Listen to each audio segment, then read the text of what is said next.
Praise the lord. యేసుక్రీస్తు నామములో మీ అందరికీ వందనాలు తెలియజేస్తా ఉన్నా. ప్రతిదినము ప్రభుతో అనే ఈ కార్యక్రమాన్ని చిన్న ప్రార్థన చేసుకుని ప్రారంభించుకుందాం. తండ్రి, మీకు వందనాలు నాయనా. మరొక ఉదయకాల సమయాన మీ మాటలు వినడానికి ప్రభువా ఎంతమంది అయితే వేగిరి పడతా ఉన్నారో, ఆశతోనూ ఆసక్తితోనూ ఎదురు చూస్తున్న వారిగా ఉంటా ఉన్నారో వారందరితో కూడా నాయనా ఈ ఉదయకాల సమయంలో మీరు మాట్లాడమని, దేవా మీ వాక్కు చేత మమ్మల్ని అందరినీ బలపరిచి దేవా స్థిరపరిచి నడిపించమని యేసుక్రీస్తు నామములో ప్రార్థించి వేడుకున్నాను తండ్రి, ఆమేన్. ఈ యొక్క ప్రతిదినము ప్రభుతో అనే ఈ కార్యక్రమంలో ప్రతిరోజు కూడా మరి చిన్న చిన్న వాక్య భాగాల ద్వారా దేవుడు మనందరితో కూడా మాట్లాడుతున్నాడు అన్నాయి నమ్ముతూ మరి ఇవి మీ ఆత్మీయ జీవితాలకు ఎంతగానో ఉపయోగపడుతున్నాయని నేను తలుస్తూ ఉంటా ఉన్నాను. రండి, ఈ దినం కూడా మనము ఒక చిన్న వాక్య భాగాన్ని చదువుకొని కొద్ది సమయం దానిని మనం ధ్యానించడానికి పూనుకుందాం.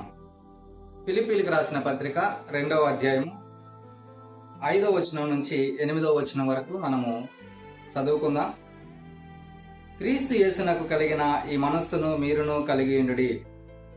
ఆయన దేవుని స్వరూపము కలిగిన వాడయుండి దేవునితో సమానముగా ఉండుట విడిచిపెట్టకూడనని భాగ్యమని ఎంచుకొనలేదు గాని, మనుషుల పోలికగా పుట్టి దాసుని స్వరూపమును ధరించుకొని తన్ను తానే రిక్తునిగా చేసుకొనెను.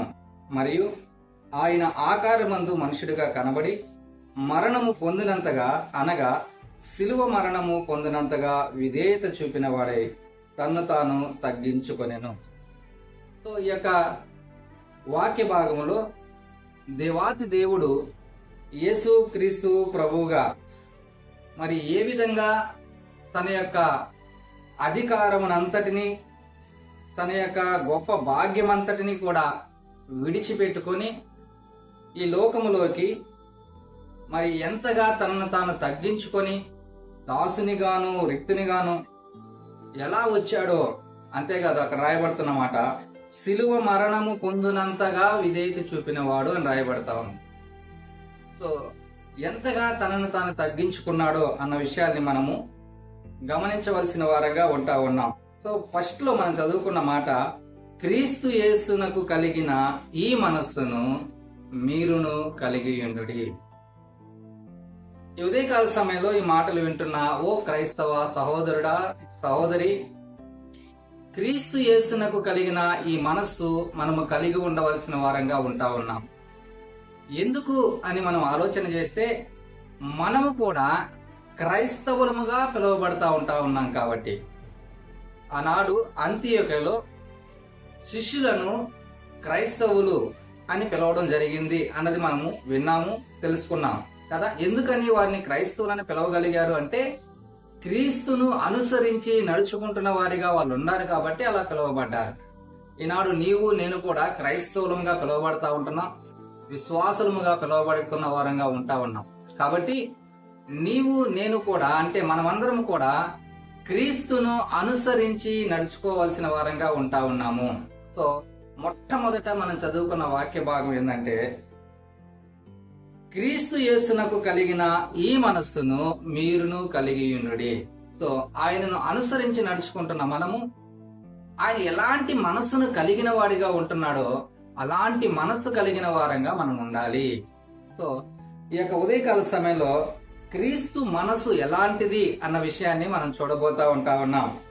యెషయా గ్రంథము 43వ అధ్యాయము 25వ వచనాన్ని మనం చదువుకుందాం.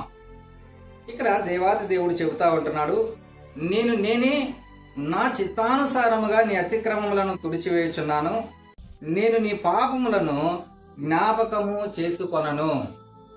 సో ఈ మాటను బట్టి మనం అర్థం చేసుకోవచ్చు దేవుని యొక్క మనస్సు ఎలాంటిదో. ఆయన క్షమించగలిగే మనసు కలిగిన దేవుడు. నేనే నా చిత్తానుసారంగా మీ అతిక్రమాలను నేను తుడిచివేస్తున్నాను. అంతేకాదు, నేను మీ పాపములను జ్ఞాపకము చేసుకొనను. మీ పాపములను జ్ఞాపకం చేసుకొనను. నా అంతటి నేనుగానే మీ అతిక్రమాలను తుడిచివేస్తున్నాను. చూస్తున్నారా, దేవుడు ఎంతటి క్షమాగుణం కలిగిన దేవుడో కదా. ఎంతటి క్షమించే మనసు కలిగిన దేవుడు తనంతట తానే మన అతిక్రమాలను తుడవడానికి ఇష్టపడుతున్న దేవుడు. మనం ఎలా ఉంటున్నాం? క్రైస్తవులు అని చెప్పుకుంటున్న మనము, క్రీస్తుని అంగీకరించామని చెప్పుకుంటున్న మనము, ఎదుటి వ్యక్తులను క్షమించగలిగే మనసు కలిగిన వారంగా మనం ఉంటున్నామా? దేవుడు అంటున్నాడు, నీ పాపములను నేను జ్ఞాపకం చేసుకోను. మనం ప్రతిదీ జ్ఞాపకం పెట్టుకుంటాం. ఫలానా సమయంలో నువ్వు ఇలా అన్నావు, నన్ను ఒకానొక సమయంలో నన్ను అవమానపరిచావు, ఒకానొక సమయంలో నన్ను బాధపరిచావు, నువ్వు నాకు సహాయం చేయలేదు, నన్ను పట్టించుకోలేదు. ఎంతగా మనం జ్ఞాపకం ఉంచుకుంటాం కదా. అవకాశం కోసం ఎదురు చూసి వారి మీద పగ తీర్చుకునే వారంగా మనం ఉంటాం. ఒక క్రైస్తవుడుగా, క్రైస్తవురాలుగా ఇది మనకు తగదు. క్రీస్తునకు కలిగిన ఈ మనస్సును మీరును కలిగి ఉండుడి. మరొకటి మనం చూద్దాం. హెబ్రీయులకు రాసిన పత్రిక 12వ అధ్యాయము 2-3 వచనాలు చదువుకుందాం. కలిసిన రీతిగా ఉంటాయి, అయినా సరే మనం వాటిని కలిసి చదువుకుందాం. ఇంత గొప్ప సాక్షి సమూహము మేఘము వలె మనలను ఆవరించినందున మనము కూడా ప్రతి భారమును సులువుగా చిక్కులు పెట్టు పాపమును విడిచిపెట్టి విశ్వాసమునకు కర్తయు దానిని కొనసాగించువాడినైన యేసు వైపు చూచుచు మన ఎదుట ఉంచబడిన పందెములో ఓపికతో పరిగెత్తుదుము. ఆయన తన ఎదుట ఉంచబడిన ఆనందము కొరకై అవమానమును నిర్లక్ష్యపెట్టి సిలువను సహించి దేవుని సింహాసనం యొక్క కుడి పార్శ్వమున ఆసీనుడై ఉన్నాడు. మీరు అలసట పడకయు మీ ప్రాణములు విసుగకయు ఉండినట్లు పాపాత్ములు తనకు వ్యతిరేకముగా చేసిన తిరస్కారమంతయు ఓర్చుకునిన ఆయనను తలంచుకొనుడి. సో ఇక్కడ 2 విషయాలు మనం ఆలోచన చేయవలసిన వారంగా ఉంటా ఉన్నాం. ఏంటి ఆ 2 అంటే, ఆయన సిలువను సహించిన దేవుడిగా ఉంటా ఉన్నాడు. రెండవది మనం చూస్తే ఇదే 3వ వచనంలో మనం చూస్తే అక్కడ రాయబడుతూ ఉంటున్న మాట ఓర్చుకొనినా దేనిని అంటే పాపాత్ములు తనకు వ్యతిరేకముగా చేసిన తిరస్కారమంతయు ఓర్చుకొనినా. మనము సహించగలిగే మనసు కలిగిన వారంగాను, ఓర్చుకునే మనసు కలిగిన వారంగాను మనం ఉండాలి. ఇది క్రీస్తులో ఆ మనస్సును మనం ప్రస్ఫుటంగా చూడగలము. ఎంతగా సహించాడో, ఎంతగా భరించాడో. పాపాత్ములు చేసే తిరస్కారాలను, వ్యతిరేకాలను ఎంతగా దేవుడు భరించాడు, ఎంతగా సహించాడు. ఆయన ఓర్చుకున్నాడు. ఆయన కన్నెర్ర చేస్తే ఏమైపోతారో మనుషులు కదా.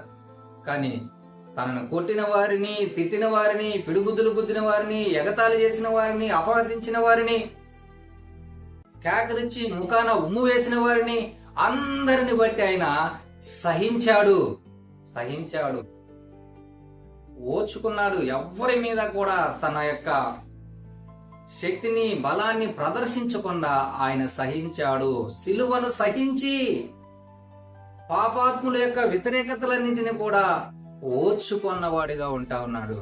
ఈనాడు క్రైస్తవులుగా ఉంటున్న మనకు ఈ మనసుందా? ఓర్చుకోగలుగుతున్నామా? కుటుంబస్తులలో ఎవరైనా ఒక మాట అంటే పడగలుగుతున్నామా? ఎవరైనా ఏదైనా మనకు వ్యతిరేకంగా చేయగలిగితే మనం తట్టుకోగలుగుతున్నామా? సహించగలుగుతున్నామా? భరించగలుగుతున్నామా?